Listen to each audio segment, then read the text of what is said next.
জকিগঞ্জের কুশিয়ারা নদী থেকে এক যুবকের লাশ উদ্ধার করা হয়েছে। বৃহস্পতিবার বিকাল ৪টার সময় পূর্ব জামরা গ্রামে কুরিয়াবন্দর ডহর থেকে প্রায় ৫০ কেজি ওজনের জীবিত মাছসহ যুবকের লাশ উদ্ধার করে জকিগঞ্জ থানা পুলিশ।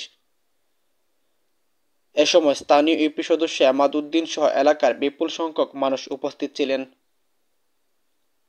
জানা যায়, পেশা মৎস্য শিকারী জকিগঞ্জ উপজেলার আমলশ গ্রামের বীর মুক্তিযোদ্ধা ইসলাম উদ্দিনের ছেলে দেলোয়ার হোসেন। বৃহস্পতিবার দুপুর ১২টার দিকে বীরশ্রী ইউনিয়নের পূর্ব জামরা গ্রামে কুরিয়াবন্দর কুশিয়ারা নদীর ডোরে মাছ ধরার নৌকা এবং ৩ জন সঙ্গী সহ সেখানে যান। পরে নৌকা থেকে মাছ ধরতে অক্সিজেন সাপোর্ট সহ নদীতে নামেন ওই যুবক। সাথে থাকা বাকি সঙ্গীরা অনেকক্ষণ পরে ফিরে না আসায় রশি ধরে টান দিয়ে উপরে ওঠান। ততক্ষণে লাশ হয়ে পরপারে পাড়ি জমান ওই যুবক। নিহত যুবকের ছোট বোন আমিনা বেগম জানান, আমার ভাইয়ের সাথে